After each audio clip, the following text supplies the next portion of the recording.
ಬನ್ನಿ ಫ್ರೆಂಡ್ಸ್, ಒಂದು ಮಸ್ತಾಗಿರೋ ಸಾಂಬಾರು ಮಾಡೋಣ. ಅಂದರೆ ಇಡ್ಲಿ ದೋಸೆ ಎಲ್ಲದಕ್ಕೂ ಮ್ಯಾಚ್ ಆಗುವಂಥ ಪಲಾವ್ಗೆ ಒಂದು ಸಾಂಬಾರು ರೆಸಿಪಿ ಮಾಡೋಣ. ಸ್ವಲ್ಪ ಎಣ್ಣೆ ಹಾಕ್ಕೊಂಡಿದ್ದೀನಿ. ಅದಕ್ಕೆ ಈರುಳ್ಳಿ ಹೆಚ್ಕೊಂಡಿಟ್ಟಿದ್ದೆ. ಒಂದು ದೊಡ್ಡ ಟೊಮೆಟೊ ಎಣ್ಣೆಯಲ್ಲಿ ಫ್ರೈ ಮಾಡ್ಕೋಬೇಕು. ಸ್ವಲ್ಪ ಅಲ್ಲ ಮತ್ತು ಸ್ವಲ್ಪ ಕೊಬ್ಬರಿ ಹಾಕೊಳ್ಳಿ. ಮಾಡಿದರೆ ಮಸ್ತಾಗಿರುತ್ತೆ. ಒಂದೆರಡು ಲವಂಗ ನೋಡಿ, ಒಂದೆರಡು ಬೆಳ್ಳುಳ್ಳಿ ಮೊದಲೇ ಬಿಡಿಸಿ ಇಟ್ಕೊಂಡಿದ್ದೆ. ಸ್ವಲ್ಪ ಮೆಂತ್ಯ ಸೊಪ್ಪು ಹಾಕೋಣ. ಮೆಂತ್ಯ ಸೊಪ್ಪು ಹಾಕೋದ್ರಿಂದ ತುಂಬ ಸುವಾಸನೆ ಬರುತ್ತೆ ಮತ್ತು ಟೇಸ್ಟಾಗಿರುತ್ತೆ. ಸ್ವಲ್ಪ ಕರಿಬೇವು ಹಾಕೋತೀನಿ. ಇವಾಗ ಸ್ವಲ್ಪ ಕೊತ್ತಂಬರಿ, ಎಣ್ಣೆಯಲ್ಲಿ ಇವೆಲ್ಲವೂ ಚೆನ್ನಾಗಿ ಫ್ರೈ ಆಗಬೇಕು. ಅಲ್ಲಿವರೆಗೂ ಫ್ರೈ ಆಡಿಸ್ತಾ ಇರಬೇಕು.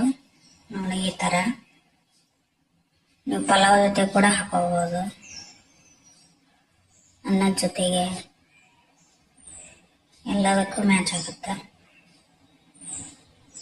ನೋಡಿ, ಈ ಥರ ಹುರಿದಿದ್ದೀನಿ ನಾನು.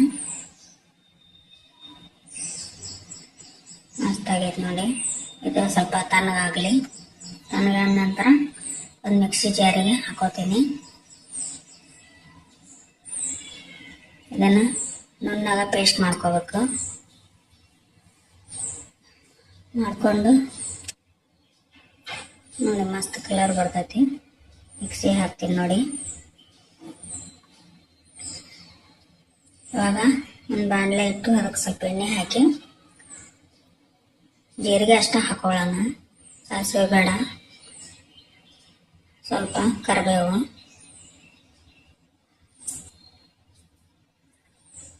ರುಬ್ಬಿಟ್ಕೊಂಡಿರೋಂಥ ಟೊಮೆಟೊ ಈರುಳ್ಳಿ ಪೇಸ್ಟ್ ಹಾಕೊಳ್ಳೋಣ.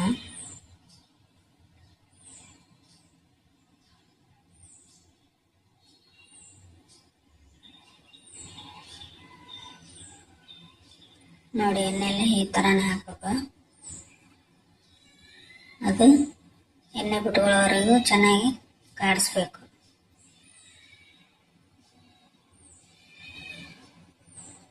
ಟೇಸ್ಟ್ ಅಂತೂ ಸಖತ್ತಾಗಿರುತ್ತೆ.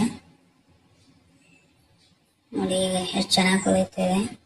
ಸ್ವಲ್ಪ ಅರಿಶಿನ ಹಾಕ್ಕೊಳ್ಳೋಣ.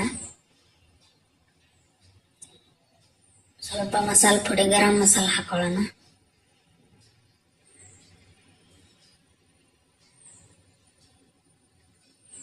ಅಚ್ಚ ಖಾರದ ಪುಡಿ, ನೋಡೋದಕ್ಕೂ ಕಲರ್ ಚೆನ್ನಾಗಿರುತ್ತೆ.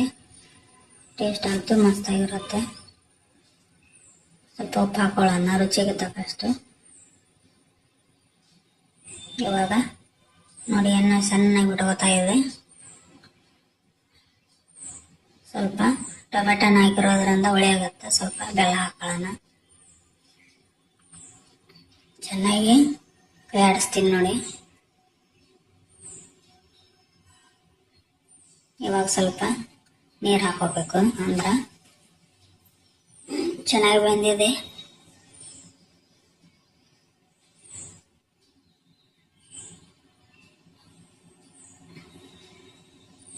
ನೋಡಿ, ಎಷ್ಟು ಮಸ್ತಾಗಿ ಬಂದಿದೆ.